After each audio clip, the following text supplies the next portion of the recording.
ANMR ನ್ಯೂಸ್ಗೆ ಸ್ವಾಗತ. Great India electronics ವತಿಯಿಂದ ಸಮಸ್ತ ಜನರಿಗೆ ಸಂತಸದ ಸುದ್ದಿ. ದಸರಾ ದೀಪಾವಳಿ ಹಬ್ಬದ ಪ್ರಯುಕ್ತ ಎಲ್ಲಾ ಗೃಹೋಪಯೋಗಿ ವಸ್ತುಗಳ ಮೇಲೆ ಭಾರಿ ರಿಯಾಯಿತಿ ಹಾಗೂ 5,000 ರು ಮೇಲ್ಪಟ್ಟು ಖರೀದಿಗೆ ಒಂದು ಲಕ್ಕಿ ಡ್ರಾ ಕೂಪನ್ ಉಚಿತ. ಲಕ್ಕಿ ಡ್ರಾನಲ್ಲಿ 2 ಟಿವಿಎಸ್ ಜುಪಿಟರ್ ಗೆಲ್ಲುವ ಅವಕಾಶ. ನಿಮ್ಮ ಮನೆಗೆ ಬೇಕಾಗುವ LED TV, refrigerator, washing machine, AC, laptop, mobile phone, mixer grinder, cooker, fan, water heater, air cooler ಮುಂತಾದ ಯಾವುದೇ ವಸ್ತುಗಳನ್ನು ಅತಿ ಕಡಿಮೆ ಬೆಲೆ ಹಾಗೂ ಉಚಿತ ಉಡುಗೊರೆಗಳೊಂದಿಗೆ ಪಡೆಯಿರಿ. ಹಾಗೂ ನಮ್ಮಲ್ಲಿ ಬಜಾಜ್ ಫೈನಾನ್ಸ್, ಟಿವಿಎಸ್ ಫೈನಾನ್ಸ್ ಮತ್ತು ಕ್ರೆಡಿಟ್ ಮತ್ತು ಡೆಬಿಟ್ ಕಾರ್ಡ್ಗಳಲ್ಲಿ ಸುಲಭ ಮಾಸಿಕ ಕಂತುಗಳಲ್ಲಿ ವಸ್ತುಗಳನ್ನು ಪಡೆಯುವ ಅವಕಾಶವಿದೆ. ನಮ್ಮಲ್ಲಿ ಹಳೆಯ ವಸ್ತುಗಳನ್ನು ತಂದು ಎಕ್ಸ್ಚೇಂಜ್ ಮೇಲೆ ವಸ್ತುಗಳನ್ನು ಖರೀದಿ ಮಾಡಬಹುದಾಗಿದೆ. ಹಿಂದೆ ಭೇಟಿ ಕೊಡಿ.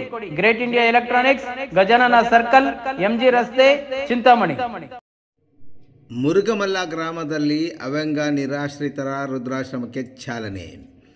ಚಿಂತಾಮಣಿ ತಾಲೂಕಿನ ಹಿಂದೂ ಮತ್ತು ಮುಸ್ಲಿಮರ ಪವಿತ್ರ ಯಾತ್ರಾ ಸ್ಥಳವಾದ ಮುರುಗಮಲ್ಲ ಅಮ್ಮಾಜಾನ್ ಮತ್ತು ಬಾಬಾಜಾನ್ ದರ್ಗಾದ ಸಮೀಪದ ಮುಕಾನ್ ರಸ್ತೆಯಲ್ಲಿ ಅವ್ಯಂಗ ಫೌಂಡೇಶನ್ ವತಿಯಿಂದ ಅವ್ಯಂಗ ನಿರಾಶ್ರಿತರ ಮತ್ತು ವೃದ್ಧಾಶ್ರಮಕ್ಕೆ ಇಂದು ಚಾಲನೆ ದೊರಕಿಸಿಕೊಡಲಾಯಿತು.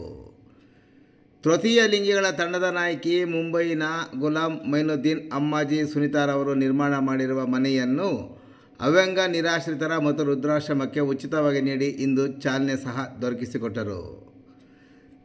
ಸದರಿ ಮನೆಯಲ್ಲಿ ನಡೆಯುವ ನಿರಾಶ್ರಿತರ ವೃದ್ಧಾಶ್ರಮವನ್ನು ಅವ್ಯಂಗ ಫೌಂಡೇಶನ್ ನಿರ್ದೇಶಕರಾದ ಬೆಂಗಳೂರಿನ ಅಶ್ವಿರಾಜನ್, ಶ್ವೇತಾ, ಮಧುಗೌಡರವರು ನಡೆಸಲು ಮುಂದಾಗಿದ್ದು, ಸದರಿ ವೃದ್ಧಾಶ್ರಮದ ಉದ್ಘಾಟನೆಯಲ್ಲಿ ಮಾಜಿ ಜಿಲ್ಲಾ ಪಂಚಾಯತಿ ಸದಸ್ಯ ಸ್ಕೂಲ್ ಸುಬ್ಬಾರೆಡ್ಡಿ, ಟಿಎಪಿಸಿಎಂಎಸ್ ಮಾಜಿ ಅಧ್ಯಕ್ಷ ಮಾದಮಂಗಲ ಚಂದ್ರಪ್ಪ, ವಕೀಲರಾದ ಶಿವಾನಂದ್, ಗ್ರಾಮದ ಮುಖಂಡರಾದ ಕೃಷ್ಣಮೂರ್ತಿ, ದೇವಪಲ್ಲಿ ರಮೇಶ್, ಗುತ್ತಿಗೆದಾರ ಮಿಟ್ಟಳ್ಳಿ ಮಂಜುನಾಥ್, ಶ್ರೀನಿವಾಸ್, ಶ್ರೀರಾಮ್, ರಾಗುಟಳ್ಳಿ ಬಾಬು ಸೇರಿದಂತೆ ಹಲವಾರು ಮುಖಂಡರು ಹಾಜರಿದ್ದು, ಕಾರ್ಯಕ್ರಮದ ಅಧ್ಯಕ್ಷತೆಯನ್ನು ಮುರುಗಮಲ ಗ್ರಾಮ ಪಂಚಾಯತಿ ಅಧ್ಯಕ್ಷರಾದ ಆಜಿ ಅನ್ಸರ್ ಖಾನ್ ರವರು ವಹಿಸಿದ್ದರು.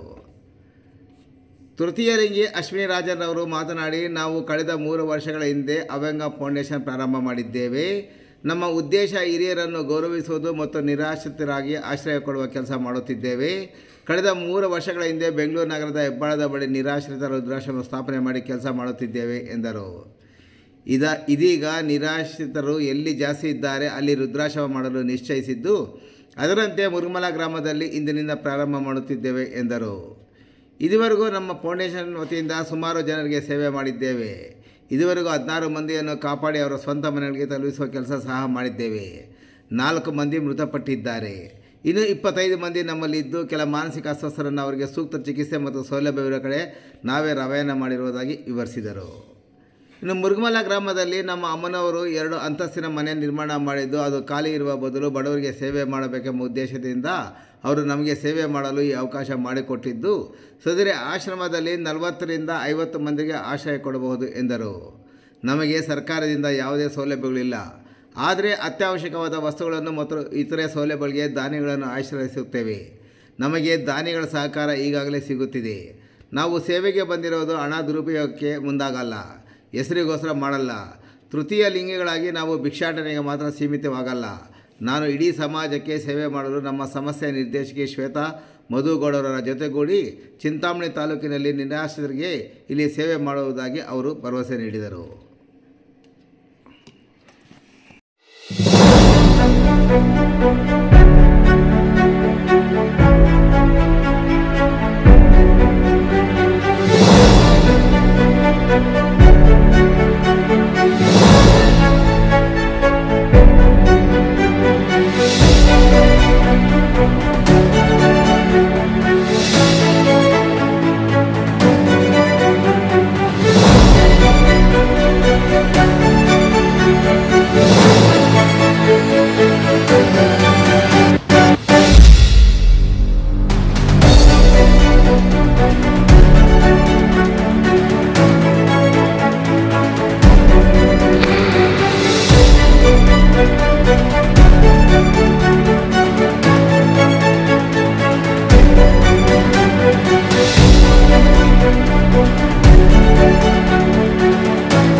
ನನ್ನ ಹೆಸರು ಅಶ್ವಿನಿ ರಾಜನ್ ಅಂತ.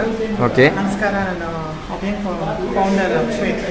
ಓಕೆ ಓಕೆ, ನಾವು ಕಳೆದ 3 ವರ್ಷಗಳಿಂದ ಅಭ್ಯಂಗ್ ಫೌಂಡೇಶನ್ ನಡೆಸ್ತಾ ಇದ್ದೀವಿ. ಅಭ್ಯಂಗ್ ಫೌಂಡೇಶನ್ನ ಮೂಲ ಉದ್ದೇಶ ಬಂದು ಹಿರಿಯರನ್ನು ಗೌರವಿಸೋದು, ನಿರಾಶ್ರಿತರಿಗೆ ಒಂದು ಆಶ್ರಯ ಕೊಡುವಂಥ ವಿಚಾರದಲ್ಲಿ ನಾವು ಕೆಲಸ ಮಾಡ್ತಾ ಇದ್ದೀವಿ. ಕಳೆದ 3 ವರ್ಷಗಳಿಂದ ನಾವು ಬೆಂಗಳೂರಲ್ಲಿ ನಾವು ಹೆಬ್ಬಾಳದ ಹತ್ರ ಒಂದು ವೃದ್ಧಾಶ್ರಮನ ನಿರ್ಮಿಸಿ ಅಲ್ಲಿ ನಾವು ಕೆಲಸ ಮಾಡ್ತಾ ಇದ್ದೀವಿ.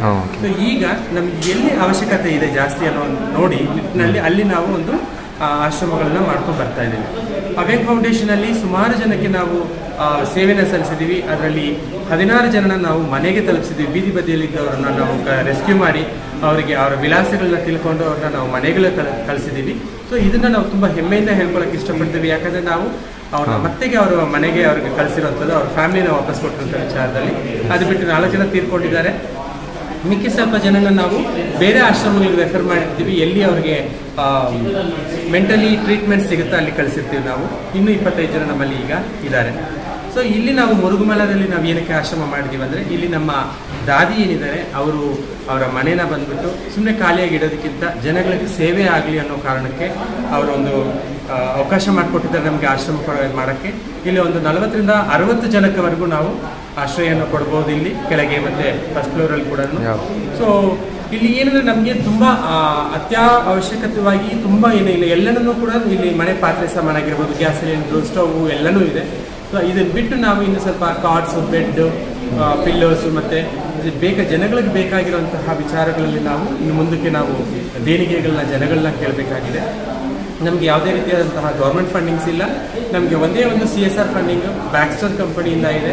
ಸೊ ಅದನ್ನ ಇಟ್ಕೊಂಡು ನಾವು ಜನಗಳಿಗೆ ಸೇವೆನ ಮಾಡ್ತಾ ಇದ್ದೀವಿ. ಅದೇ ರೀತಿಯಲ್ಲಿ ನಮಗೆ ತುಂಬಾ ಜನ ಡೋನರ್ಸ್ ಏನು ರೆಗ್ಯುಲರ್ ಆಗಿ ಕೊಡ್ತಾ ಇದ್ದಾರೆ, ಡೊನೇಷನ್ ಕೊಡ್ತಿದ್ದಾರೆ. ಅವರು ಬಂದು ನಾವು ಅವರ ಸಪೋರ್ಟ್ನ ತಗೊಂಡು ನಾವು ಆಶ್ರಯನ ಕೊಡ್ತಾ ಇದ್ದೀವಿ. ಸೊ ಅಭ್ಯಂಗ್ ಫೌಂಡೇಶನ್ನ ಮೂಲ ಉದ್ದೇಶ ಜನಗಳ ಸೇವೆ ಮಾಡುವಂಥದ್ದು. ನಾವು ಯಾವುದೇ ರೀತಿಯಾದಂಥ ಹಣಕಾಸಿಗೂ ಅಥವಾ ಹೆಸರು ಮಾಡೋಕ್ಕೂ ನಾವು ಇಲ್ಲಿಗೆ ಬಂದಿಲ್ಲ.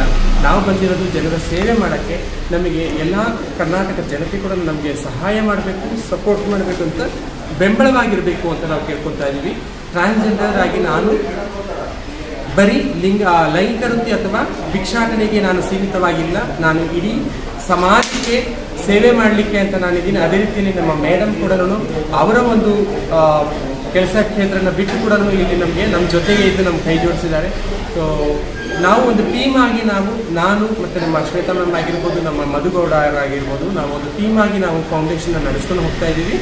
ಅನೇಕರ ಸಹಾಯ ಕೂಡ ಇದರಲ್ಲಿ ಇದೆ ಖಂಡಿತವಾಗಿ.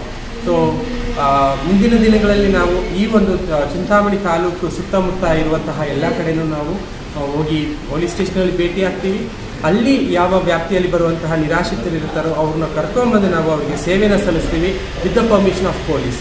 ಅವರ ಸಹಾಯದ ಜೊತೆಗೆ ನಾವು ಕೆಲಸಗಳನ್ನ ಮಾಡ್ತೀವಿ ಅಂತ ನಾನು ಹೇಳಕ್ಕೆ ಇಷ್ಟಪಡ್ತಾ ಇದ್ದೀನಿ. ಧನ್ಯವಾದಗಳು. Thank you.